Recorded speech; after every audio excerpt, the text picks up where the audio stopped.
엄마의 그림자. 안녕하세요. 저는 올해 70세 된 박정숙이라고 해요.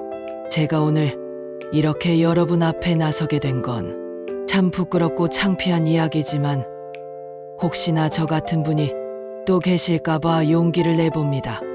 작년 10월 어느 날 밤 11시였어요. 저는 40살 난 제 딸 영희 방문 앞에서 서성이고 있었습니다. 딸이 저녁 약속이 있다고 나간 지 벌써 5시간이 넘었거든요. 전화를 30통도 넘게 걸었는데 받지 않더라고요. 그때 저는 정말 믿을 수 없는 일을 했어요. 경찰서에 전화를 걸어서 우리 딸이 실종됐어요라고 신고를 한 거예요. 그런데 그 딸이 40살이었어요. 40살 성인 여자를요. 경찰관이 물어봤어요. 어머님, 따님 나이가 어떻게 되시죠? 40살이에요. 40살이면 성인이신데 언제부터 연락이 안 되셨어요? 오후 6시부터요. 지금이 밤 11시니까 5시간이요? 성인이 5시간 연락 안 된다고 실종 신고를.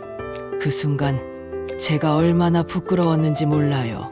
하지만 그때는 정말 딸이 큰일 난 줄 알았어요. 제 머릿속에서는 온갖 끔찍한 상상들이 떠올랐거든요. 교통사고를 당했거나 나쁜 사람을 만났거나 아니면 저를 두고 어디론가 떠나버린 게 아닌가 하는. 영희가 새벽 1시에 집에 돌아왔어요. 친구들과 늦게까지 이야기하다가 핸드폰 배터리가 나간 거였더라고요. 딸이 집 앞에 경찰차가 서 있는 걸 보고 얼마나 놀랐겠어요. 엄마, 도대체 무슨 일이에요? 하며 뛰어왔는데 저는 그 순간 딸을 꼭 껴안고 울음을 터뜨렸어요. 영희야, 엄마가 얼마나 무서웠는지 알아? 너마저 없어지면 엄마는 어떡해? 그런데 딸의 반응이 제가 생각했던 것과 달랐어요. 안아주기는커녕 저를 밀치면서 방으로 들어가 버리더라고요. 그리고는 문을 쾅 닫아버렸어요.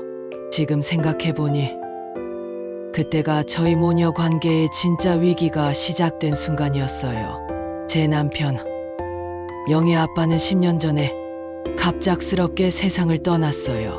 새벽에 갑자기 여보야 하고 부르더니 그대로 심장마비였어요. 병원에 실려갔지만 이미 늦었더라고요. 그때 영희가 30살이었는데 딸과 저 둘만 남게 된 거죠. 남편이 떠나고 나서부터 제 마음속에 무서운 두려움이 자리 잡았어요. 내가 남은 가족을 또 잃으면 어떡하지 하는 불안함이요. 혼자 있으면 온갖 나쁜 생각들이 다 들었어요. 영희마저 없어지면 나는 정말 이 세상에 혼자 남는 거잖아요. 그래서 영희한테 더 매달렸던 것 같아요. 예전에는 그냥 평범한 엄마였는데 남편이 떠나고 나니까 딸이 제 전부가 돼버린 거예요. 아침에 눈을 뜨면 제일 먼저 하는 일이 영희 방문을 살짝 열어보는 거였어요. 밤에 잠들 때까지 딸이 어디에 있는지 뭘 하고 있는지 계속 확인하고 싶었고요. 처음에는 영희도 이해해줬어요. 아빠가 갑자기 가셔서 엄마가 많이 무서우시겠다면서 저를 위로해주기도 했고요. 그런데 시간이 지나면서 제가 점점 더 심해진 것 같아요. 영희가 35살 되던 해에는 밤 10시가 통금 시간이었어요. 40살이 된 지금까지도 그 규칙은 계속됐고요. 딸이 엄마, 나 이제 40인데 왜 10시까지 들어와야 해요? 라고 하면 저는 이렇게 답했어요. 나이가 몇 살이든 엄마 마음은 똑같아. 늦게 다니면 무슨 일이 생길지 몰라서 걱정되잖아. 영희가 회사 회식이나 친구들과의 약속이 있어도 마찬가지였어요. 9시쯤 되면 제가 전화를 걸기 시작했어요. 영희야, 언제 들어와? 너무 늦지 마라. 택시 타고 와. 1시간에 서너 번씩 전화를 걸었죠. 딸이 전화를 안 받으면 더 불안했어요. 혹시 전화를 받을 수 없는 상황에 처한 건 아닌지, 누가 딸을 해친 건 아닌지 상상만 해도 가슴이 답답해졌어요. 그러면 계속 전화를 걸었어요. 20통, 30통씩요. 어느 날은 영희가 부산 출장을 간 적이 있어요. 이틀 동안 가기로 했는데 첫날 밤에 제가 전화를 걸었더니 회사 동료들과 저녁을 먹고 있다더라고요. 그런데 그 자리에 남자 직원들도 있다는 거예요. 저는 그게 불안했어요. 영희야, 지금 당장 호텔로 들어가. 남자들이랑 뭐 하는 거야? 엄마, 회사 사람들이랑 저녁 먹는 거예요. 업무 관련 이야기도 해야 하고, 업무는 낮에 하는 거고, 밤에 남자들이랑 뭘 하겠어? 지금 당장 들어가라. 결국 영희는 저녁 자리를 중간에 빠져나왔어요. 나중에 들으니까 그날 중요한 프로젝트 이야기가 나왔는데 딸만 빠져서 소외됐다더라고요. 하지만 그때는 그런 것보다 딸의 안전이 더 중요했어요. 다음날 아침에는 어서 서울로 올라와라고 했어요. 원래 이틀 있기로 했는데 하루 만에 올라오라고 한 거죠. 혼자 부산에 두는 게 불안했거든요. 엄마, 일정이 있어서 내일 올라간다고 했잖아요. 일 같은 건 나중에 해도 되잖아. 엄마가 걱정돼서 잠도 못 자겠어. 결국 영희는 그날 오후에 부산에서 올라왔어요. 출장을 하루 단축한 거죠. 이런 일들이 반복되면서 영희의 회사 생활에도 문제가 생겼어요. 중요한 미팅 중에도 제가 계속 전화를 걸었거든요.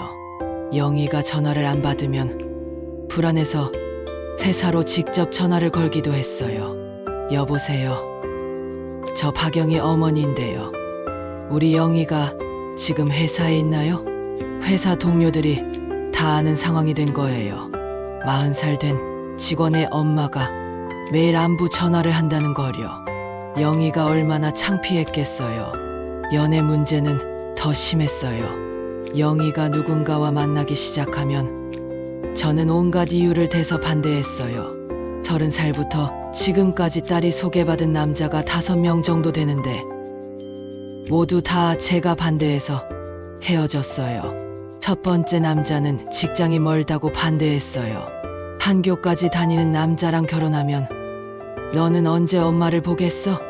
두 번째는 키가 작다고, 세 번째는 나이가 많다고 항상 뭔가 문제를 찾았어요.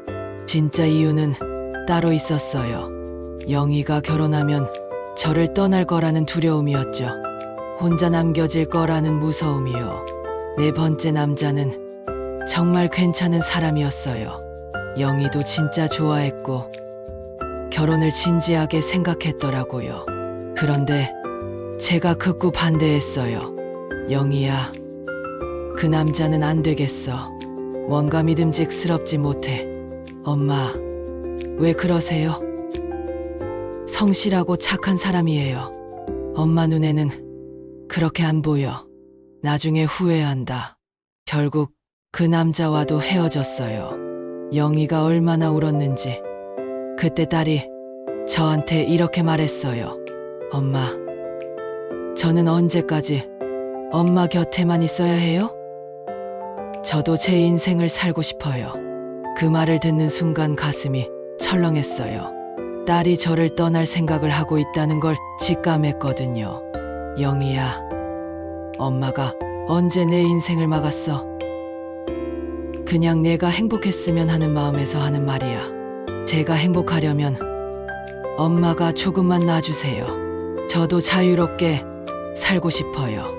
그날 밤 저는 잠을 한숨도 못 잤어요. 딸의 그 말이 계속 맴돌았거든요. 자유롭게 살고 싶다는 말이요. 시간이 지날수록 영희와의 관계가 더 이상해졌어요. 딸이 점점 저를 피하기 시작했거든요. 퇴근하고 집에 와도 방으로 바로 들어가 버리고 주말에도 혼자 어디 나가서 늦게 들어왔어요. 그러면 저는 더 불안해졌어요. 영희가 나를 싫어하나? 나를 떠날 생각을 하고 있는 건가? 하는 생각들이 계속 들었죠. 그래서 더 매달렸어요. 영희가 어디 가려고 하면 엄마도 같이 가면 안 될까? 하고 물어봤어요. 혼자 영화 보러 간다고 하면 엄마랑 같이 보자. 쇼핑하러 간다고 하면 엄마도 데려가라 했죠. 영희는 점점 지쳐했어요. 엄마, 저 혼자 좀 다닐 수 있을까요? 왜? 엄마가 싫어. 싫은 게 아니라 가끔은 혼자만의 시간이 필요해요. 저는 그 말을 이해할 수가 없었어요. 가족끼리 함께 있는 게 좋은 거 아닌가요? 왜 혼자 있고 싶어 하는 건지. 어느 날부터는 영희가 저와 같은 침실을 쓰는 것도 싫어하기 시작했어요. 원래 남편이 돌아가신 후로 딸과 함께 잤거든요. 큰 침대에서 둘이 함께 자는 게 외롭지도 않고 좋았는데 영희가 갑자기 저 제 방에서 잘게요라고 하는 거예요. 왜? 같이 자는 게 좋잖아. 이야기도 하고. 엄마, 저 이제 40살이에요. 엄마랑 같은 침대에서 자는 게 좀 이상해요. 뭐가 이상해? 모녀지간에. 하지만 영희는 고집을 부렸어요. 그래서 한동안 실랑이를 벌였죠. 결국 딸이 제 방에서 자기는 했지만 억지로 하는 것 같아서 마음이 편하지 않았어요. 그 무렵부터 영희가 이상한 행동을 하기 시작했어요. 집에 있을 때도 계속 핸드폰만 보고 저와 대화를 피하려고 했어요. 제가 말을 걸면 네 하고 대충 대답하고. 영희야, 엄마가 그렇게 싫어? 싫은 게 아니에요. 그냥 피곤해요. 피곤하다는 말을 자주 했어요. 저와 함께 있는 게 피곤하다는 뜻인 것 같아서 마음이 아팠죠. 친구들과의 관계도 점점 멀어졌어요. 영희가 친구들과 만날 때마다 제가 전화를 워낙 많이 해서 친구들이 눈치를 보기 시작한 거예요. 영희야, 엄마가 또 전화 오네? 하면서요. 결국 영희는 친구들과의 약속도 점점 줄이게 됐어요. 저 때문에 민폐를 끼치고 싶지 않다면서요. 그러면서 딸의 세상은 점점 좁아졌어요. 회사와 집, 이 두 곳이 전부가 된 거죠.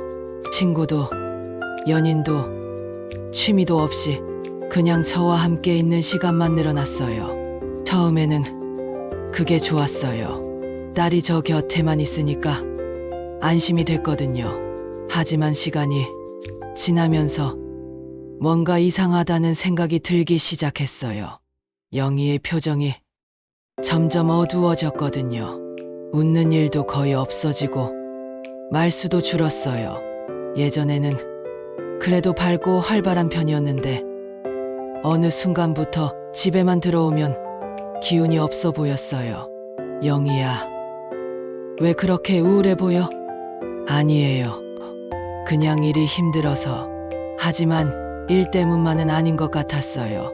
뭔가 딸의 삶에서 활기가 사라져가는 느낌이었어요. 그런데도 저는 계속 그런 생활을 유지했어요. 딸을 놓아주는 게 더 무서웠거든요. 결정적인 사건이 일어난 건 작년 여름이었어요. 영희가 회사에서 승진 기회가 생겼는데 부서를 옮겨야 하는 상황이었어요. 그런데 그 부서가 출장이 많은 곳이었어요. 엄마, 저 마케팅팀으로 옮길 수도 있을 것 같아요. 연봉도 많이 오르고 하고 싶던 일이기도 하고. 저는 즉석에서 반대했어요. 출장 많이 다니는 부서로 가면 안 돼. 엄마 혼자 두고 어디 돌아다니게. 엄마, 이런 기회가 또 언제 올지 몰라요. 제 커리어를 위해서라도. 커리어가 뭐가 그렇게 중요해? 지금도 충분히 잘 살고 있잖아. 굳이 힘든 일 하면서 스트레스 받을 필요 없어. 영희가 그때 처음으로 저에게 소리를 질렀어요. 엄마, 제 인생이에요. 왜 엄마가 다 결정하려고 해요? 뭐라고? 엄마가 언제 내 인생을 결정했다고 그래? 지금까지 계속 그래 오셨잖아요. 제가 뭘 하든, 누굴 만나든, 어디를 가든 다 반대하시고, 저는 언제까지 엄마 눈치만 보면서 살아야 해요. 그 순간 정말 충격이었어요. 딸이 그렇게 생각하고 있었다는 게, 영희야, 엄마가 그런 게 아니야. 그냥 내가 힘들까봐, 위험할까봐 걱정되는 거지. 걱정이 아니라 통제예요. 엄마는 저를 걱정하는 게 아니라 엄마 자신이 불안하니까 저를 붙잡고 있는 거예요. 딸의 그 말이 가슴에 박혔어요. 엄마 자신이 불안하니까 저를 붙잡고 있는 거예요. 그 말이 며칠 동안 계속 맴돌았어요. 정말 그런 걸까? 내가 영희를 걱정하는 게 아니라 내 불안감 때문에 딸을 묶어두고 있는 건 아닐까? 그런데도 저는 인정하고 싶지 않았어요. 저는 그냥 딸을 사랑하는 평범한 엄마일 뿐이라고 생각했거든요. 결국 영희는 승진을 포기했어요. 저 때문에요. 그 후로 딸은 더욱 말이 없어졌어요. 집에 와서도 거의 말을 하지 않고 저와 눈도 잘 마주치지 않았어요. 그해 가을 제가 경찰서에 실종 신고를 했던 그 사건이 일어났죠. 그 사건 후로 영희와 저 사이에는 더 깊은 골이 생겼어요. 엄마, 이제 정말 지겨워요. 저 좀 놔주세요. 영희가 울먹이며 말했어요. 엄마가 이렇게 하시니까 저는 숨이 막혀요. 친구들도 다 떠나갔고 연애도 못하고 회사에서도 이상한 사람 취급받고 저는 그냥 정상적으로 살고 싶어요. 그때 저는 딸을 보면서 깨달았어요. 영희의 눈에 생기가 완전히 사라져 있더라고요. 예전에 밝고 활발했던 딸의 모습은 어디에도 없었어요. 엄마, 저 이제 제 방 얻어서 나갈게요.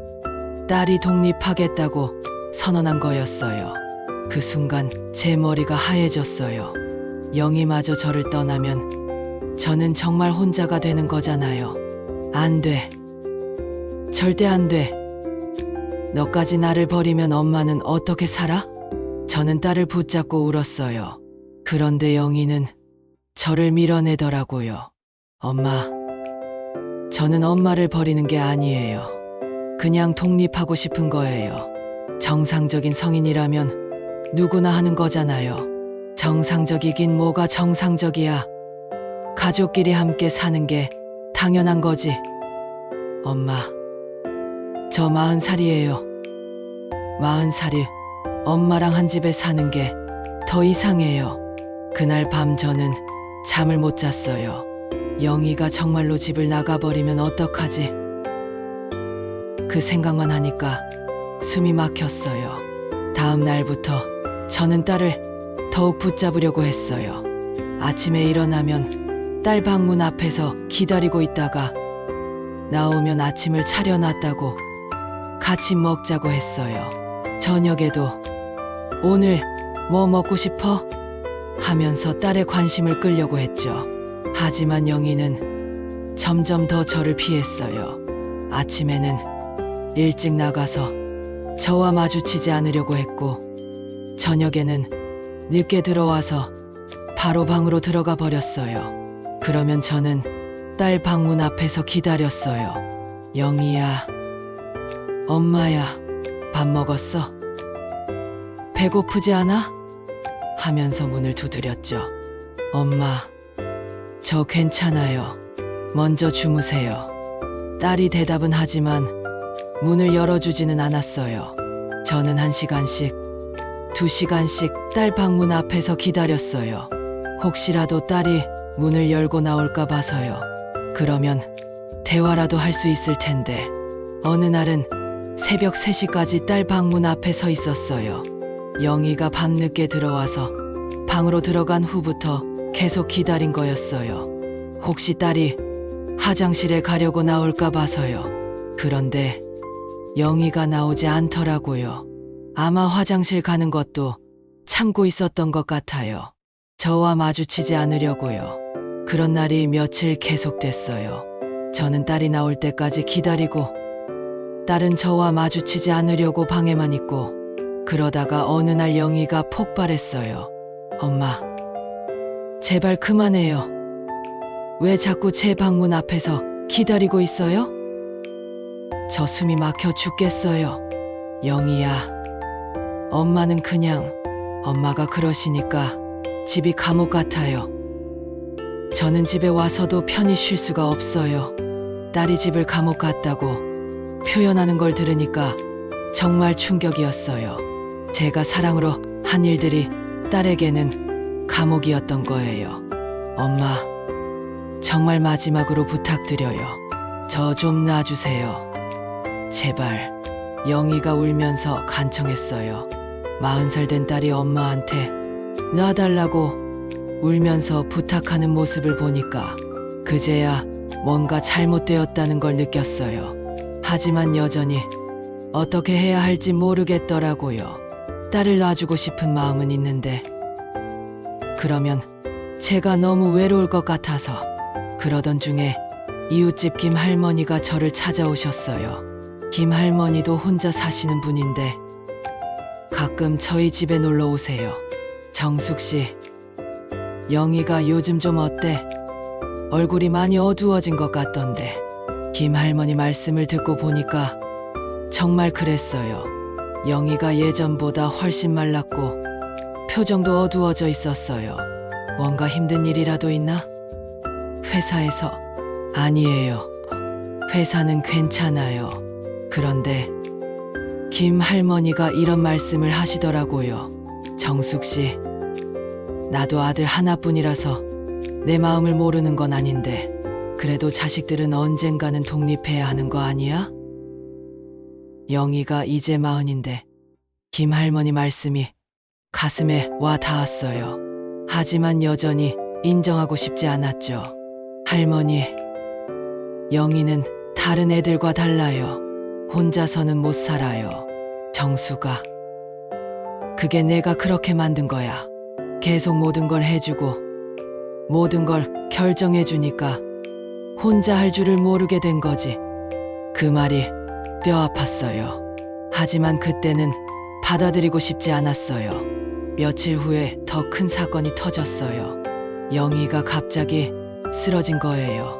회사에서 업무 중에 갑자기 쓰러져서 응급실에 실려갔다는 연락이 왔어요. 저는 정말 시겁해서 병원으로 뛰어갔어요. 그런데 의사 선생님이 하시는 말씀이 과로와 스트레스 때문이라는 거였어요. 보호자분, 환자분이 많이 지쳐 보여요. 스트레스를 심하게 받고 계신 것 같은데 혹시 무슨 일이 있으신가요? 저는 아무 말도 할 수 없었어요. 딸이 스트레스를 받는 이유가 저 때문일 수도 있다는 생각이 들었거든요. 영희가 깨어났을 때 제일 먼저 한 말이 엄마, 저 괜찮으니까 집에 먼저 가세요였어요.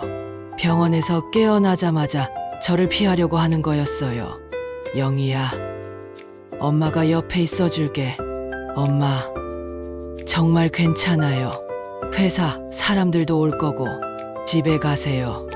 딸이 병원에서도 저를 멀리하려고 하는 모습을 보니까 정말 충격이었어요. 그날 밤 집에 혼자 돌아와서 곰곰 생각해봤어요. 영희가 왜 이렇게까지 저를 피하려고 하는 걸까? 정말 제가 뭔가 잘못하고 있는 건 아닐까? 인터넷을 찾아보니까 분리불안장애라는 말이 나오더라고요. 주로 아이들에게 생긴다고 하는데 어른도 가질 수 있다고. 증상을 읽어보니까 제가 하고 있는 행동들과 비슷한 게 많았어요. 가족과 떨어져 있을 때 심한 불안감을 느끼고 계속 연락을 취하려고 하고 혼자 남겨질 거라는 두려움에 시달린다는. 그제야 조금씩 깨닫기 시작했어요. 제가 영희를 사랑해서 한 행동들이 사실은 제 불안감 때문이었다는 걸요. 하지만 여전히 어떻게 해야 할지 모르겠더라고요. 그러던 중에 영희가 직접 상담센터에 예약을 잡았어요. 엄마, 우리 같이 상담받아요. 상담? 뭔 상담? 가족 상담이요. 우리 관계를 정리하고 싶어요. 처음에는 거부했어요. 남들한테 우리 집 이야기를 하는 게 부끄러웠거든요. 그런 거 왜 해? 우리끼리 이야기하면 되잖아. 엄마, 우리끼리는 이야기가 안 돼요. 엄마는 제 말을 들으려고 하지 않으세요. 결국 영희가 워낙 간절하게 부탁해서 상담센터에 가게 됐어요. 상담사 선생님은 50대 정도의 여자분이었어요. 처음에는 어색했는데 선생님이 차근차근 저희 이야기를 들어주시더라고요.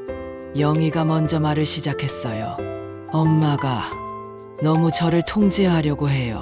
제가 뭘 하든 간섭하시고 어디를 가든 계속 전화하시고 저는 숨이 막혀요. 상담사 선생님이 저에게 물어보셨어요. 어머님께서는 어떻게 생각하세요? 저는 그냥 딸이 걱정돼서 그런 거예요. 딸을 사랑하는 마음에서 하시는 일이라고 생각하시는군요.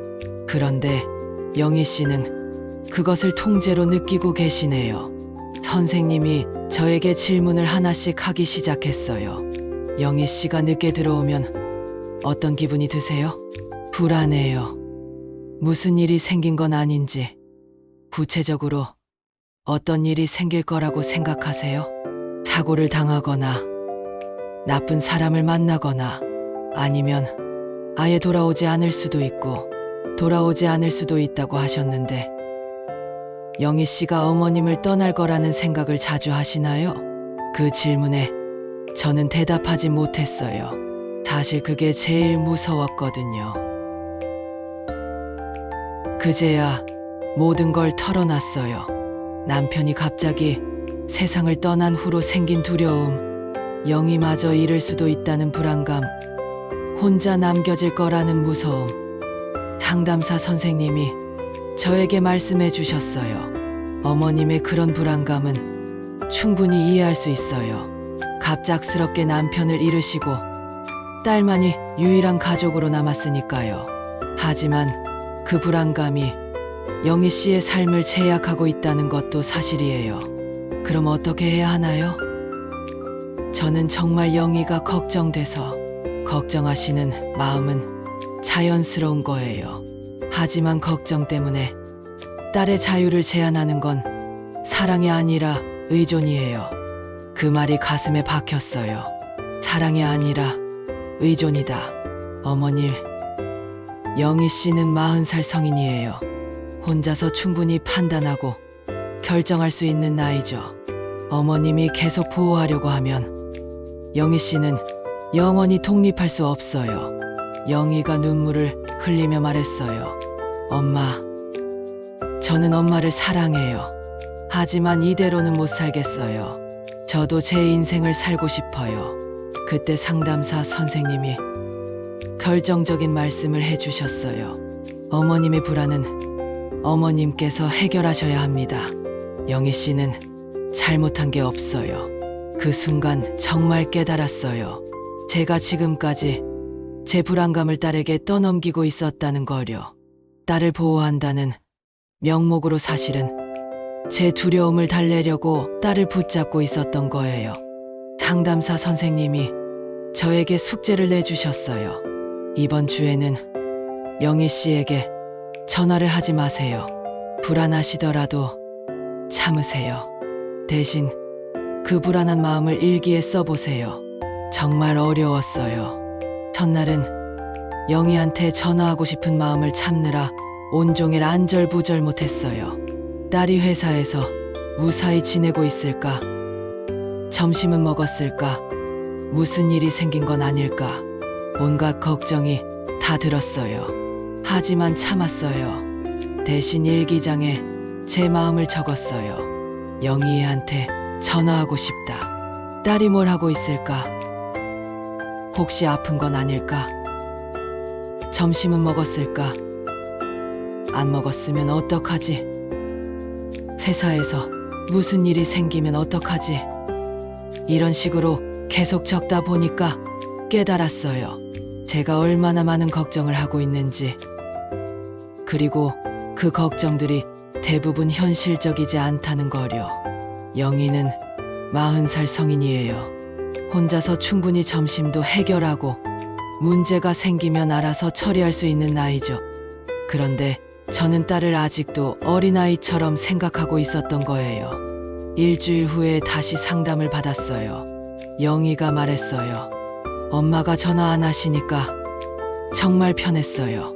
회사에서도 집중할 수 있었고 동료들과 자연스럽게 대화도 할 수 있었어요. 저는 좀 섭섭했어요.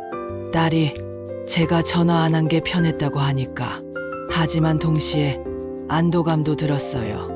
영희가 혼자서도 잘 지낼 수 있다는 걸 확인한 거니까요. 상담사 선생님이 다음 과제를 내주셨어요. 이번에는 영희 씨가 늦게 들어와도 문 앞에서 기다리지 마세요.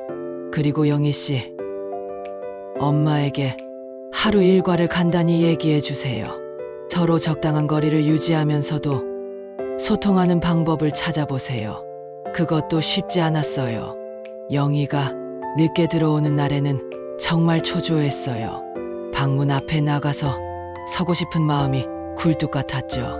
하지만 참았어요. 대신 거실에서 책을 읽거나 TV를 보면서 기다렸어요.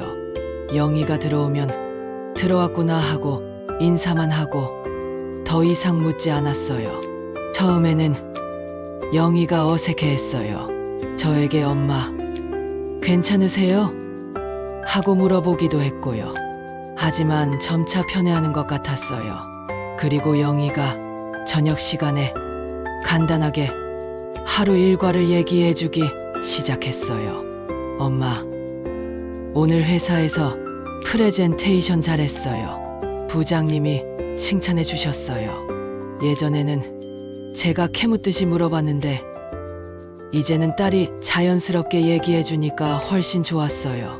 상담을 받으면서 점차 깨달았어요. 제가 영희를 얼마나 통제하려고 했는지, 그리고 그것이 딸에게 얼마나 큰 스트레스였는지.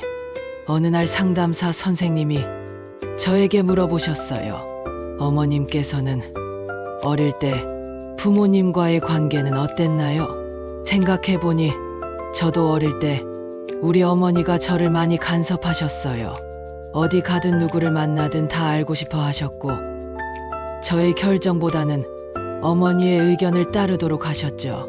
그때는 그게 당연한 줄 알았어요. 엄마가 자식을 챙기는 게 사랑이라고 생각했거든요. 그래서 저도 영희에게 똑같이 했던 거죠.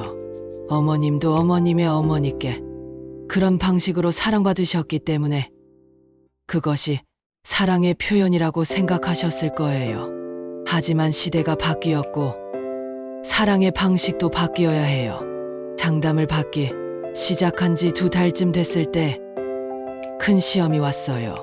영희가 다시 승진 기회가 생겼다고 하는 거예요. 예전에 포기했던 그 마케팅팀 자리였어요. 엄마, 이번에는 해볼까 해요.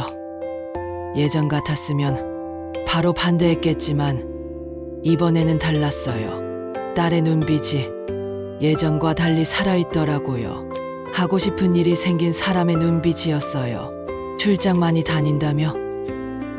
네, 한 달에 2~3번 정도 될 것 같아요. 마음이 불안했어요. 딸이 자주 집을 비우게 된다는 게. 하지만 영희의 표정을 보니 말릴 수가 없더라고요. 그래, 내가 하고 싶으면 해봐. 영희가 깜짝 놀랐어요. 제가 반대하지 않을 거라고 생각 못 했나 봐요. 엄마, 정말요? 응, 대신 조심히 다니고 가끔 안부 소식은 전해줘. 영희가 저를 안았어요. 정말 오랜만에요. 엄마, 고마워요. 그 순간 깨달았어요. 진짜 사랑은 붙잡는 게 아니라 응원해주는 거구나 하고요. 영희가 새 부서로 옮긴 후 첫 출장을 갔을 때 정말 걱정됐어요. 하지만 예전처럼 계속 전화를 걸지는 않았어요. 하루에 한 번, 잘 지내지? 하고 문자만 보냈어요. 영희도 답장을 해왔어요.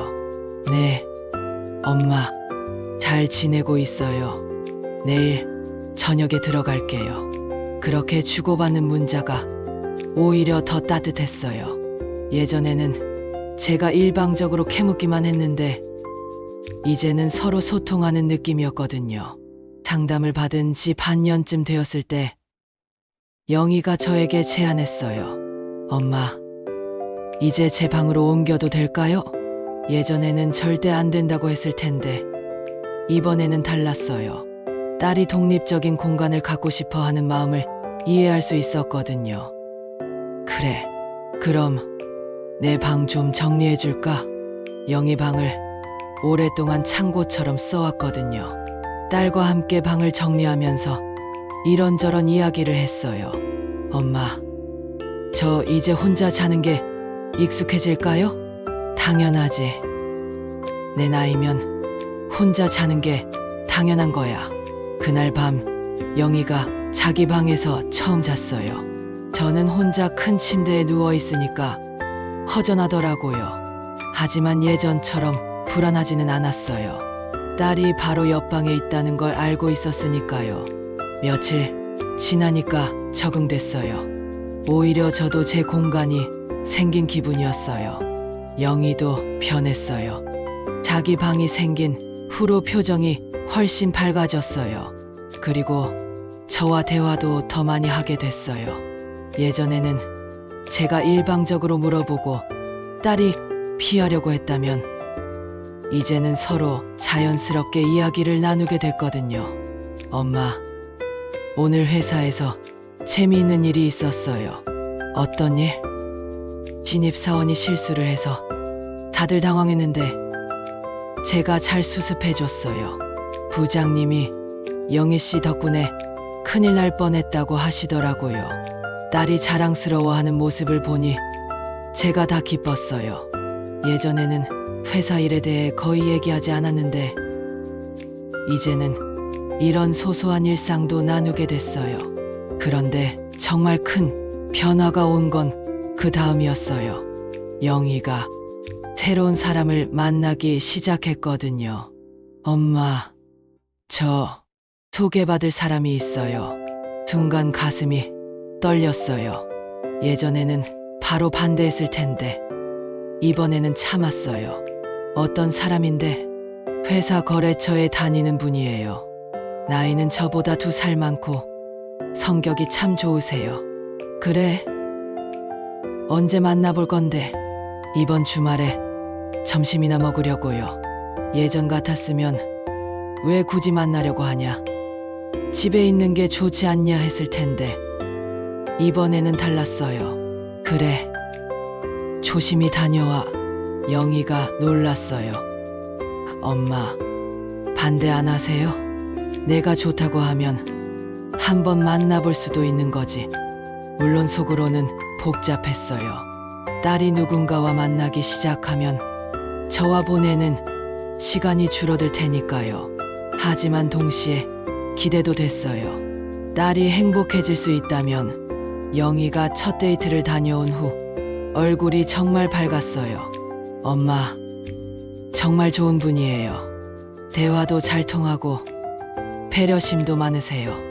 딸의 그런 표정을 본 게 정말 오랜만이었어요. 언제부터인가 영희의 얼굴에서 웃음이 사라져 있었는데 이제야 다시 웃는 모습을 보게 된 거예요. 그럼 계속 만날 거야? 네.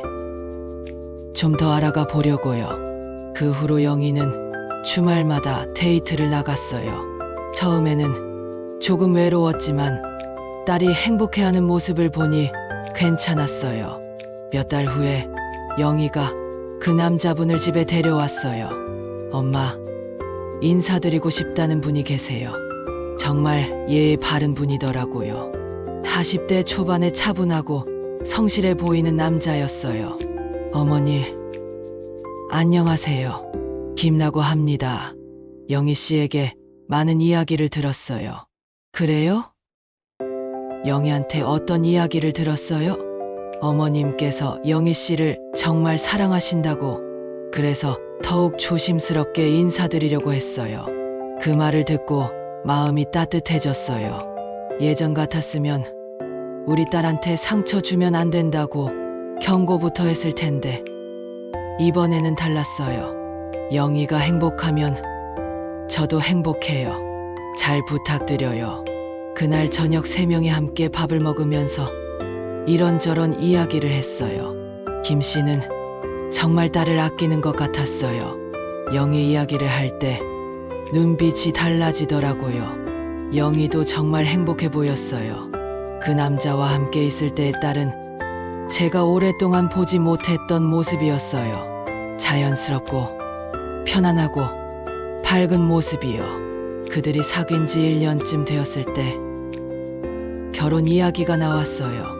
엄마, 저희 결혼하려고 해요. 순간 가슴이 철렁했어요. 드디어 딸이 저를 떠나는 순간이 온 거니까요. 하지만 예전처럼 붙잡고 싶지는 않았어요. 딸이 너무 행복해 보였거든요. 그래. 언제? 내년 봄쯤 생각하고 있어요. 그리고 신혼집은 여기서 멀지 않은 곳으로 구할 거예요. 엄마 가까이에서 살고 싶어요. 그 말을 듣고 눈물이 났어요. 딸이 저를 완전히 떠나는 게 아니라 가까이에서 새로운 가정을 꾸리겠다는 거였으니까요. 엄마, 그동안 정말 죄송했어요. 영희가 갑자기 눈물을 흘리며 말했어요. 뭐가 죄송해? 엄마가 저를 사랑해서 그런 거였는데 저는 그걸 이해하지 못하고 너무 반발만 했어요. 아니야, 영희야. 잘못한 건 엄마야. 엄마가 너를 너무 올감했어. 사랑한다면서 사실은 엄마 자신의 불안감 때문에 널 힘들게 한 거야. 하지만 엄마도 많이 외로우셨을 텐데 그건 엄마가 스스로 해결해야 할 문제였어. 내가 책임질 일이 아니었고 그날 밤 모녀가 오랫동안 이야기를 나눴어요. 그동안 쌓였던 오해들, 서로에 대한 미안함, 그리고 앞으로에 대한 기대들. 영희 결혼식은 정말 아름다웠어요. 딸이 웨딩드레스를 입고 제 팔짱을 끼고 버질로드를 걸을 때 정말 자랑스러웠어요. 이제야 딸을 제대로 놓아줄 수 있게 된 것 같았어요. 신랑에게 딸을 맡기면서 이렇게 말했어요. 우리 영희 잘 부탁드려요. 이 아이는 참 소중한 아이예요. 어머님, 평생 잘 모시겠습니다. 결혼 후 영희는 정말 달라졌어요. 더 밝아졌고 자신감도 생겼어요. 새 남편과 함께 새로운 꿈들도 생겼고요. 가끔 저를 찾아와서 안부를 물어보기도 하고 맛있는 음식을 해왔을 때는 같이 먹기도 해요. 예전처럼 억지로 붙잡아 두는 관계가 아니라 자연스럽게 챙기고 챙김받는 관계가 된 거예요. 저도 변했어요. 처음에는 혼자 사는 게 외로웠는데 시간이 지나니까 적응됐어요. 오히려 제 시간이 생긴 걸 즐기게 됐어요.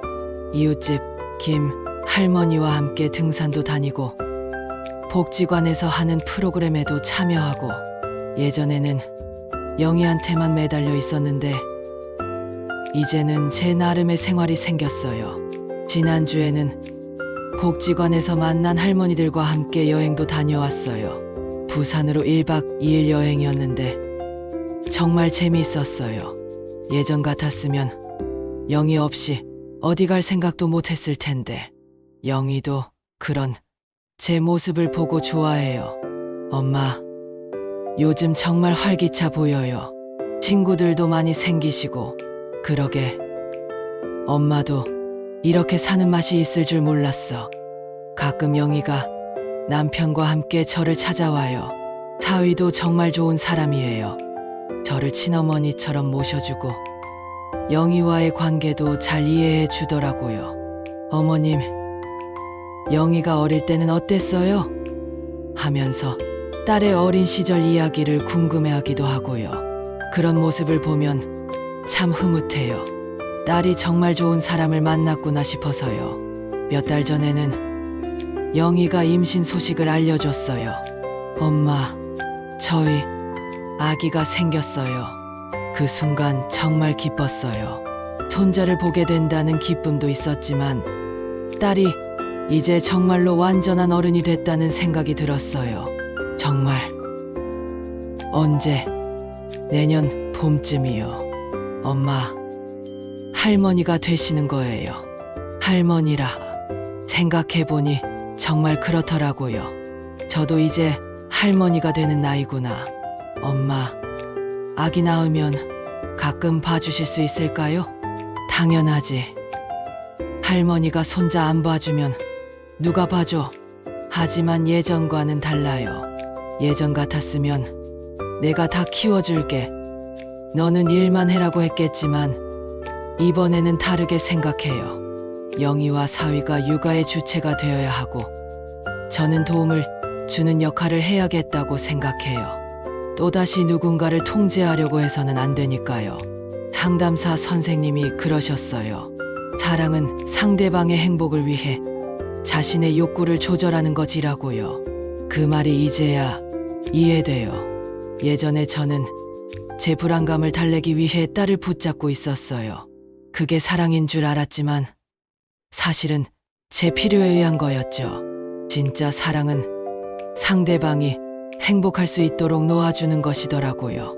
비록 외롭더라도 불안하더라도 상대방의 자유와 행복을 인정해주는 것이요. 지금의 영희는 정말 행복해 보여요. 일도 열심히 하고 남편과도 잘 지내고 곧 엄마도 될 거고 이런 딸의 모습을 보면 제가 다 뿌듯해요. 가끔 생각해봐요. 만약 제가 계속 예전처럼 딸을 붙잡고 있었다면 어땠을까? 영희는 지금도 저와 한 침대에서 자고 연애도 못하고 결혼도 못하고 그런 삶을 살았을 거예요. 그리고 저도 계속 불안하고 외로웠겠죠.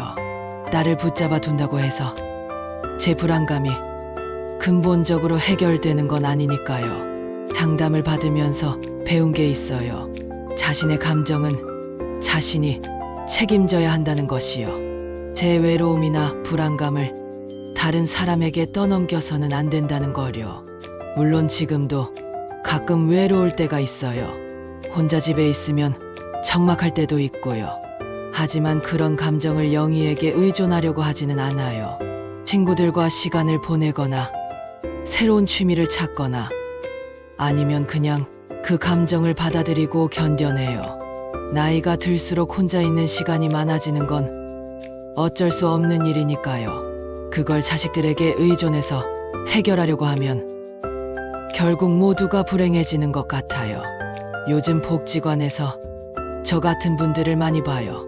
자식들에게 매달려서 서로 힘들어하는 가족들이요. 그런 분들을 보면 예전에 제 모습이 생각나서 안타까워요. 얼마 전에는 복지관에서 만난 한 할머니가 저에게 하소연하시더라고요. 우리 아들이 결혼하고 나서는 저를 안 돌아봐요. 며느리가 저를 싫어하나 봐요. 들어보니 그 할머니도 예전에 저와 비슷하셨어요. 아들을 너무 간섭하고 며느리와도 갈등이 많았다고 하시더라고요. 저는 그 할머니에게 제 이야기를 해드렸어요. 어떻게 영희와의 관계가 망가져갔는지, 상담을 통해 어떻게 회복했는지. 할머니, 자식들이 멀어지는 건 우리 때문일 수도 있어요. 너무 많이 간섭하고 너무 많이 의존하면 처음에는 그 할머니도 인정하기 싫어하셨어요. 저도 그랬으니까 이해해요. 자신이 잘못했다는 걸 받아들이기가 쉽지 않거든요. 하지만 며칠 후에 다시 만났을 때 그 할머니가 말씀하시더라고요. 정숙 씨 말을 듣고 생각해보니 정말 그런 것 같아요. 내가 너무 아들한테 매달렸나 봐요. 지금 그 할머니도 조금씩 변화를 시도하고 계세요. 아들한테 전화하는 횟수를 줄이고 아들 가정의 일에 끼어들지 않으려고 노력하신다고 하더라고요. 이런 일들을 겪으면서 생각해봐요. 내가 이런 경험을 한 건 혹시 다른 분들에게 도움이 되라는 뜻일까? 그래서 오늘 이렇게 여러분 앞에서 부끄러운 이야기를 털어놓게 된 거예요. 혹시 저와 비슷한 상황에 계신 분들이 있다면 조금이라도 도움이 됐으면 해서요. 자식을 사랑하는 마음은 모든 부모가 똑같아요. 하지만 그 사랑을 표현하는 방식은 잘못될 수 있어요.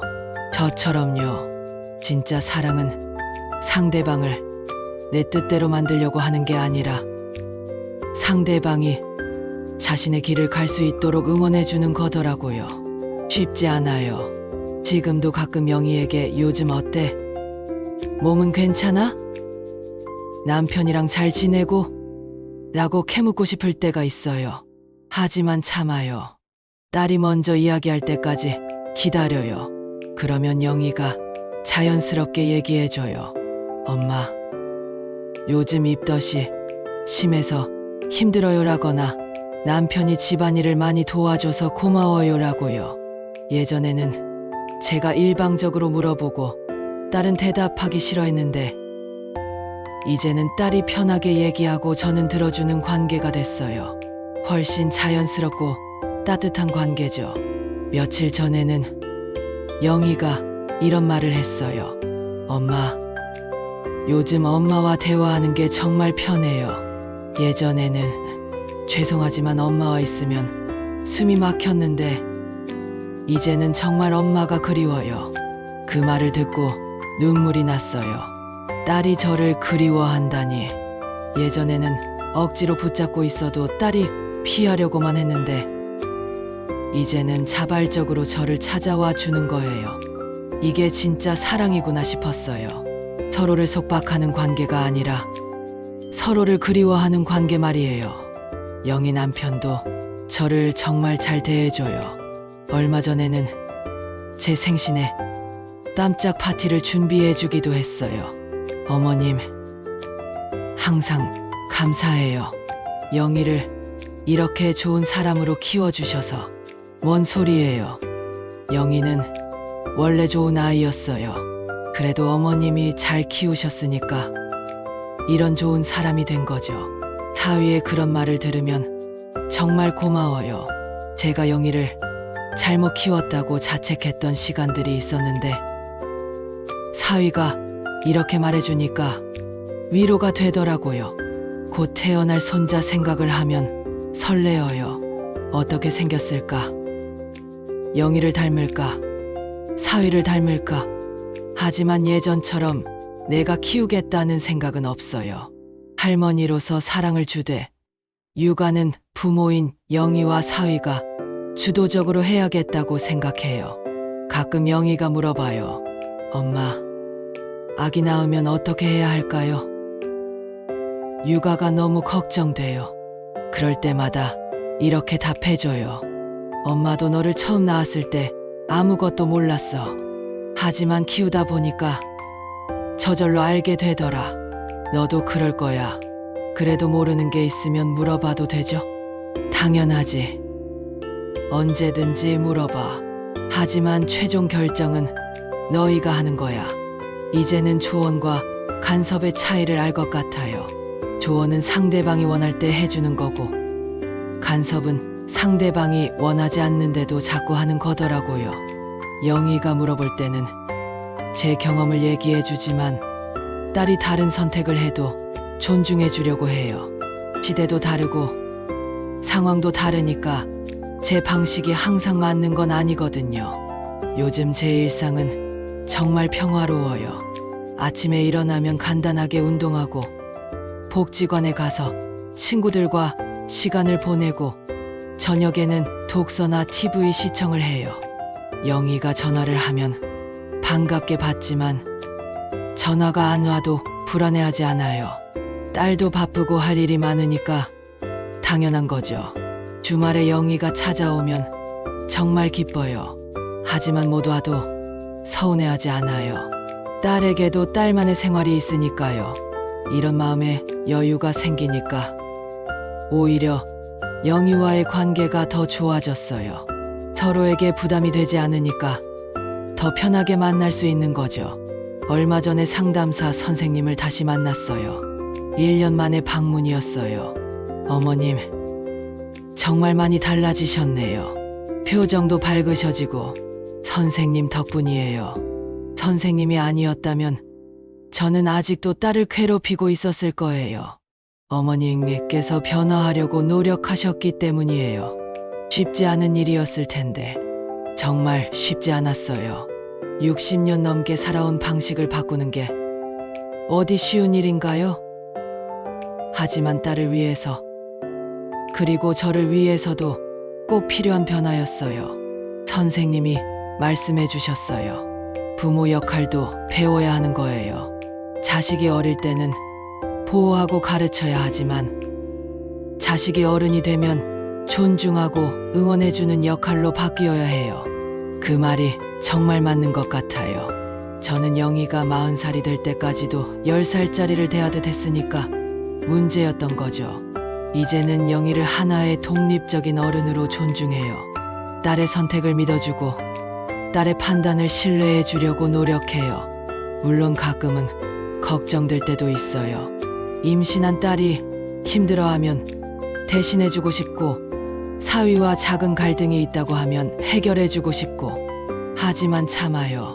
그것들도 딸이 스스로 해결해 나가야 할 일들이니까요.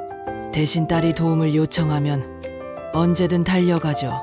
며칠 전에도 영희가 몸이 안 좋다고 해서 미역국을 끓여서 가져다 줬어요. 엄마가 끓인 미역국이 제일 맛있어요. 딸의 그런 말을 들으면 정말 뿌듯해요. 억지로 받는 관심이 아니라 진심으로 고마워하는 마음을 받으니까요. 지금 생각해보면 예전에 저는 정말 이기적이었던 것 같아요. 딸을 사랑한다고 하면서 사실은 제 불안감과 외로움만 생각했던 거죠. 딸의 행복이나 자유는 생각하지 못했어요. 오직 내가 외롭지 않으려면, 내가 불안하지 않으려면이라는 생각뿐이었어요. 진짜 사랑은 상대방의 입장에서 생각하는 거더라고요. 내가 원하는 게 아니라 상대방이 원하는 게 뭔지 생각해 보는 거요. 영희가 원했던 건 단순했어요. 자유롭게 살고 싶었던 거였어요.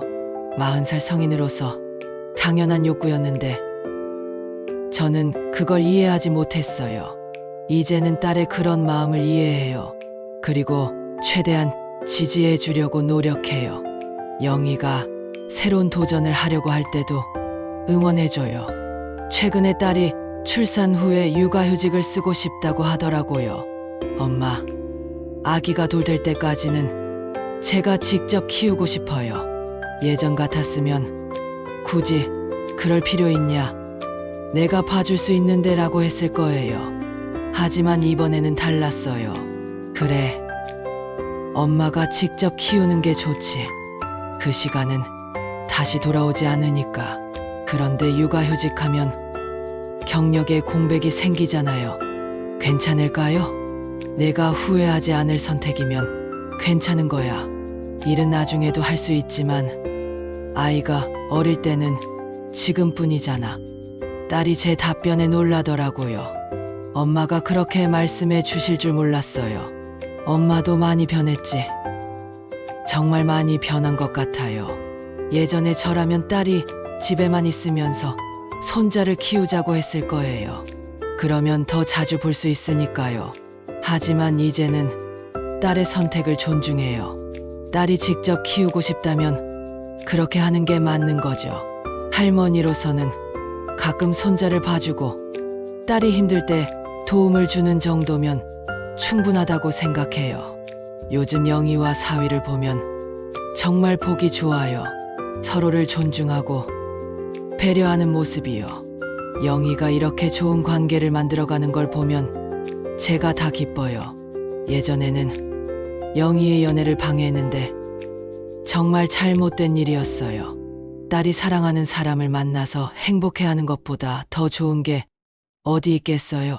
지금은 사위가 정말 고마워요. 영희를 행복하게 해주고 저까지 잘 대해주니까요. 예전에 제가 반대했던 남자들은 어떤 사람들이었을까 싶어요. 혹시 지금의 사위만큼 좋은 사람들이었는데 제가 편견 때문에 반대한 건 아닐까.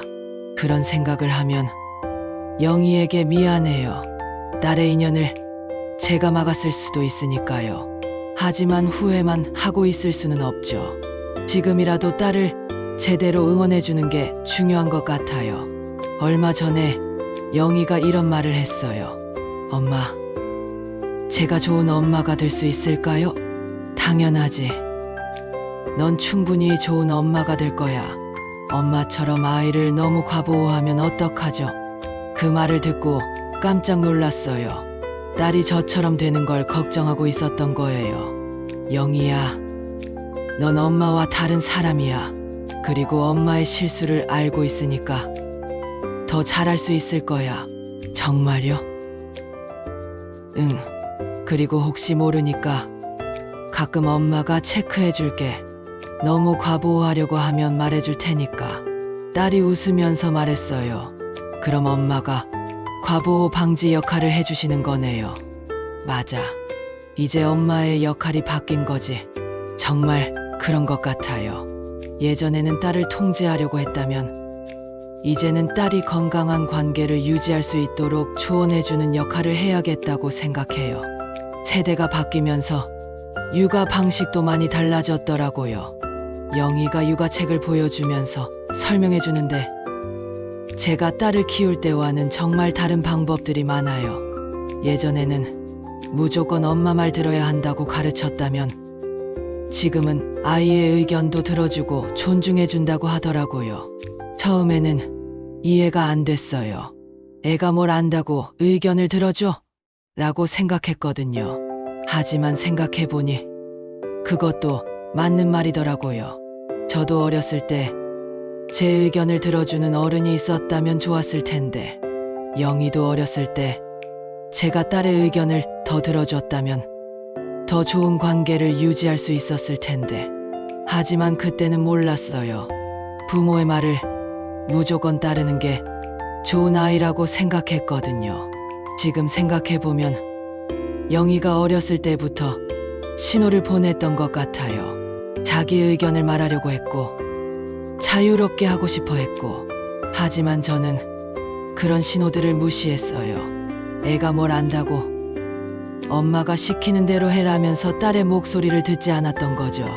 그런 패턴이 40살까지 계속된 거예요.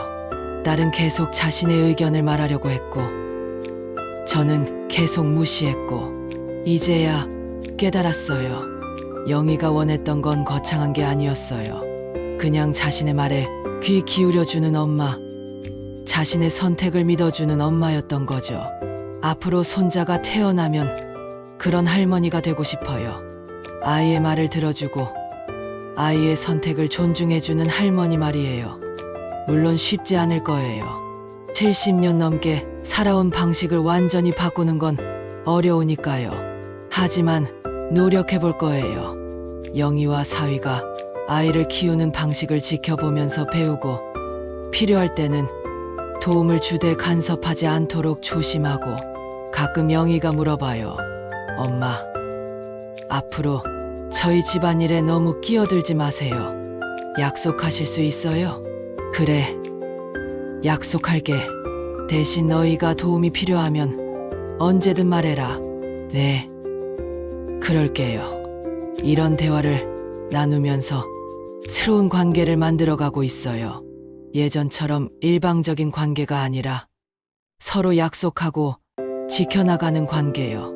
때로는 실수할 수도 있을 거예요. 습관이라는 게 하루아침에 바뀌지 않으니까요. 하지만 실수하면 인정하고 사과하고 다시 노력하면 되는 거죠. 영희도 그걸 이해해줘요. 엄마, 가끔 실수하셔도 괜찮아요. 그래도 예전보다 훨씬 좋아지셨어요. 딸의 그런 이해와 격려가 정말 고마워요. 요즘 복지관에서 만나는 분들에게 자주 하는 말이 있어요.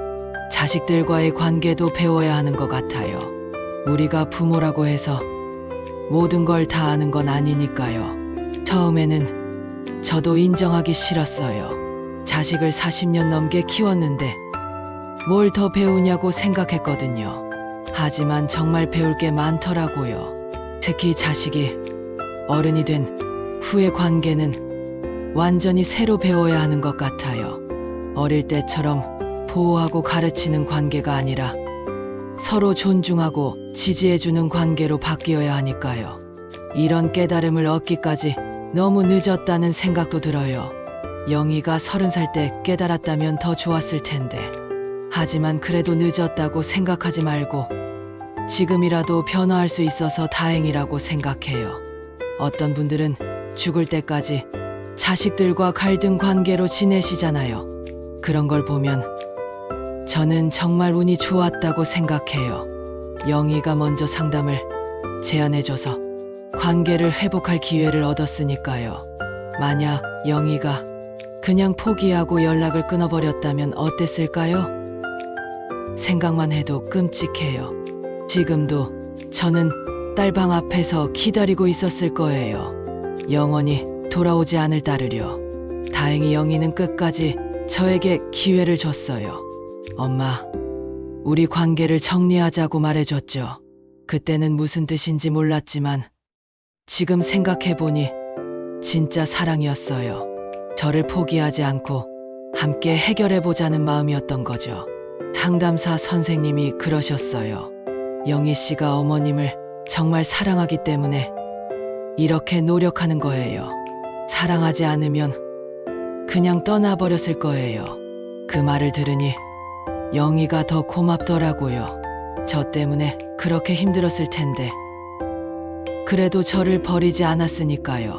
지난 설날에 영희와 사위가 세배를 하러 왔을 때 정말 감격스러웠어요. 예전에는 의무적으로 오는 것 같았는데 이번에는 진심으로 찾아온 것 같았거든요. 할머니, 새해 복 많이 받으세요. 올해는 건강하시고 행복한 한 해 되세요. 사위가 정말 마음을 담아서 인사하더라고요. 그리고 영희도, 엄마, 새해에는 손자도 보실 수 있고 더 행복한 일들이 많을 거예요. 딸이 저의 행복을 진심으로 바라는 모습을 보니까 제가 정말 복 받은 사람이구나 싶었어요. 세뱃돈을 주면서 이런 말을 했어요. 영희야, 엄마가 그동안 미안했어. 이제라도 깨달아서 다행이야. 엄마, 그런 말 그만하세요. 이제 다 좋아졌잖아요. 딸의 그 말이 정말 따뜻했어요. 과거를 계속 후회하지 말고 현재를 소중히 하자는 뜻으로 들렸어요. 요즘은 미래에 대한 기대가 커요. 손자가 태어나면 어떨까? 영희가 엄마가 되면 어떨까? 저는 할머니로서 어떤 역할을 하게 될까? 예전에는 미래가 두려웠어요. 영희가 저를 떠날 거라는 생각에 불안했거든요. 하지만 지금은 달라요. 딸이 행복하게 살아갈 거라는 확신이 있어서 미래가 기대돼요. 며칠 전에 영희가 태동을 느꼈다고 연락이 왔어요. 엄마, 아기가 움직여요. 정말 신기해요. 딸의 설렘이 그대로 전해졌어요. 저도 덩달아 설렜어요.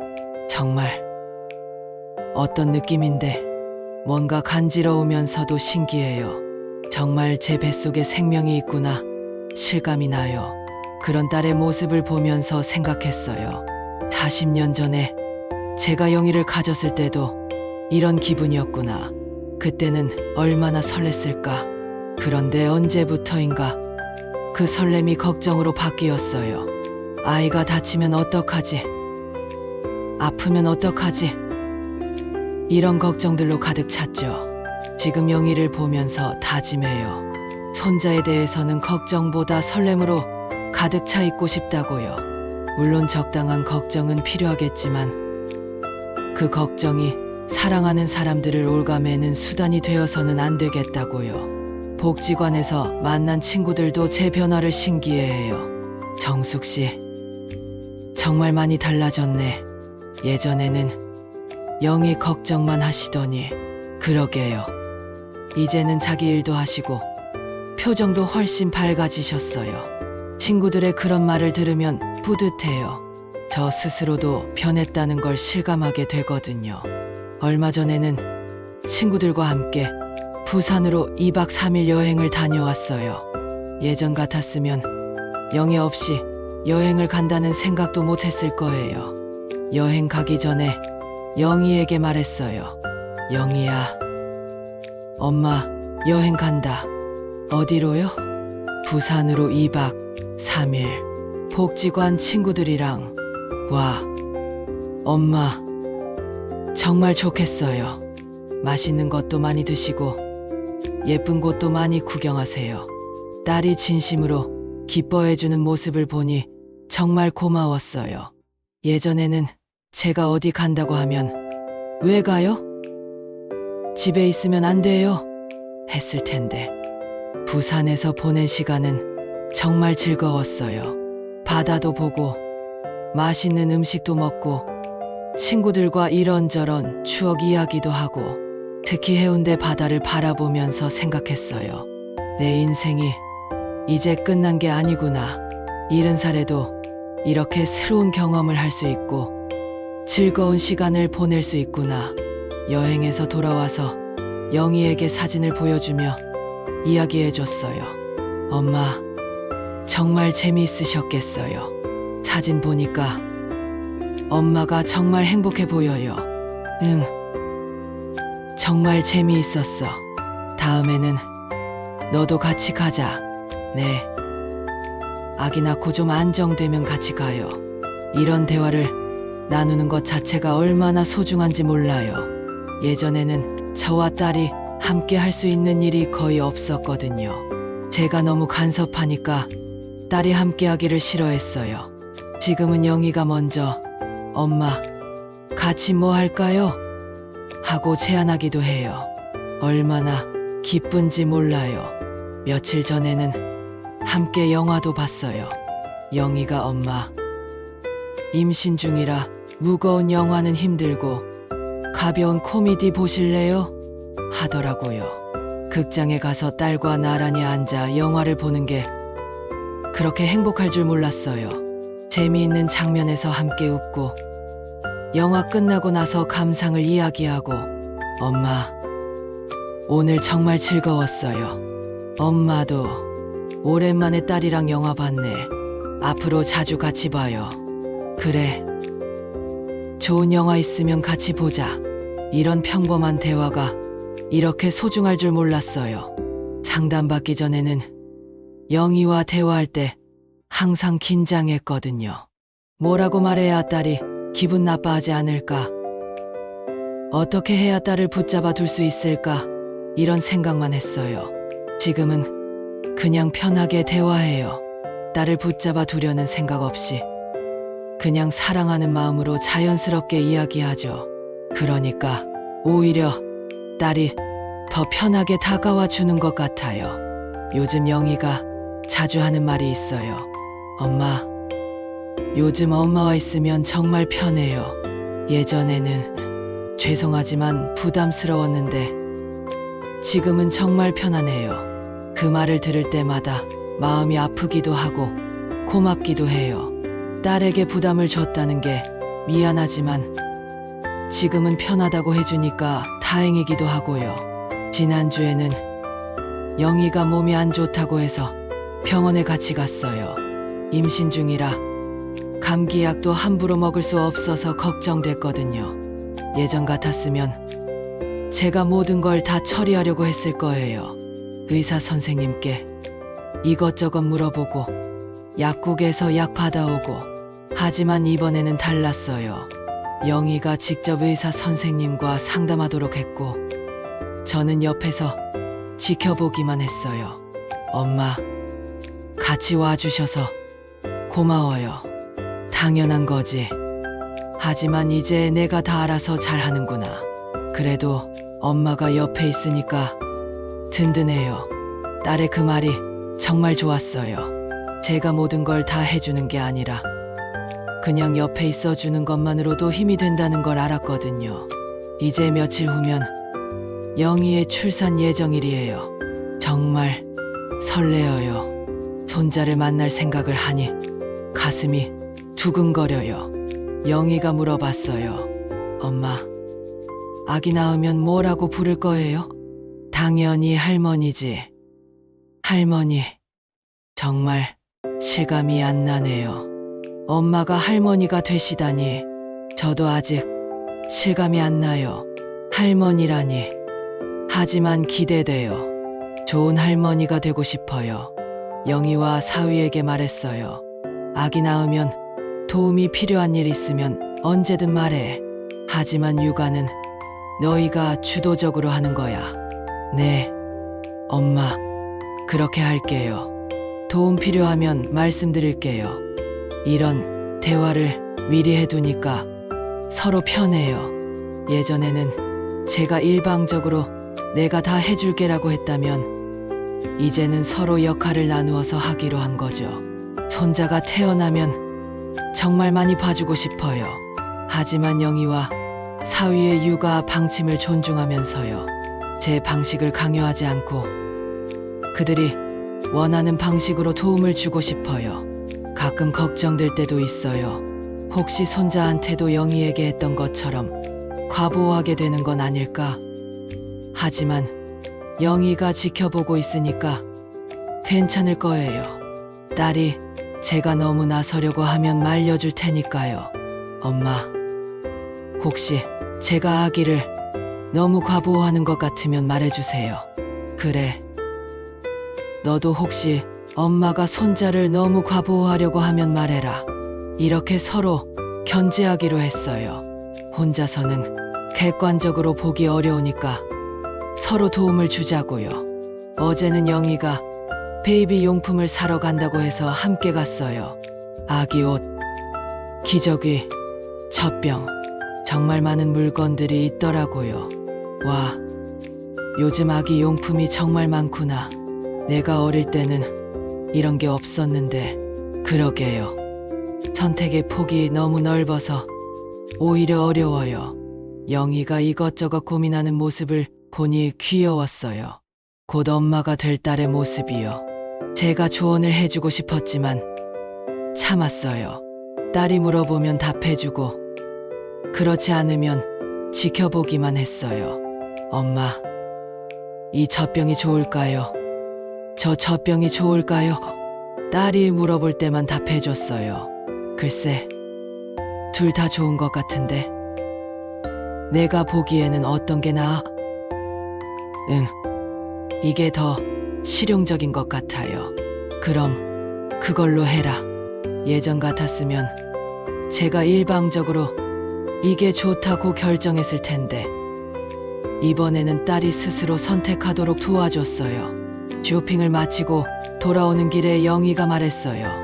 엄마, 오늘 정말 고마웠어요. 혼자 했으면 너무 막막했을 텐데 엄마도 즐거웠어. 손자 용품 사는 거 신기하더라. 이런 소소한 순간들이 정말 행복해요. 억지로 만든 시간이 아니라 자연스럽게 함께하는 시간이라서요.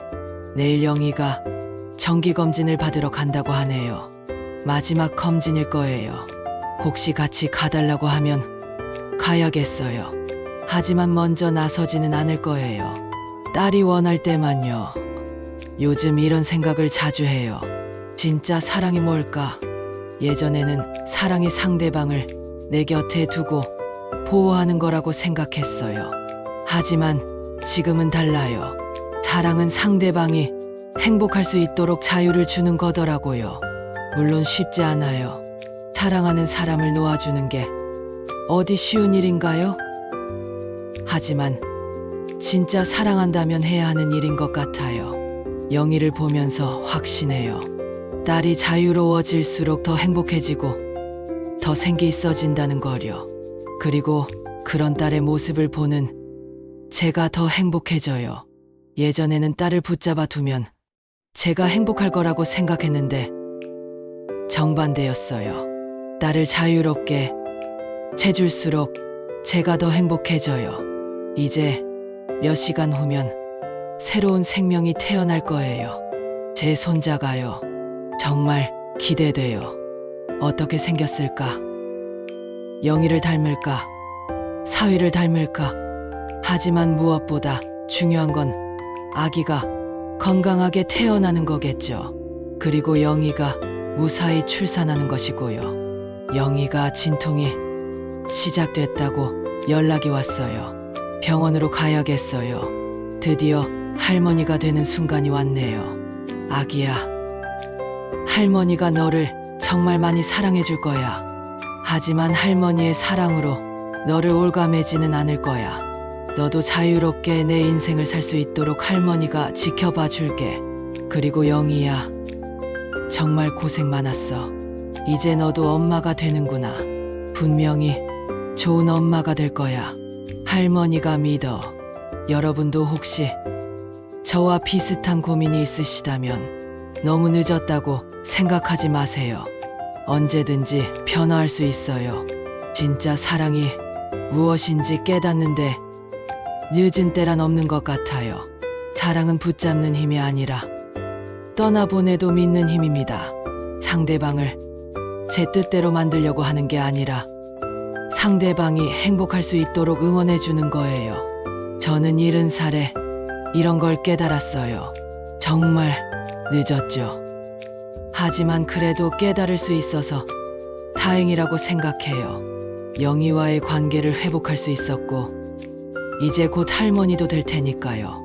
혹시 지금 자녀와 갈등이 있으신 분들이 계시다면 혹시 제가 그랬던 것처럼 사랑이라는 이름으로 통제하고 있는 건 아닌지 한번 돌아보세요.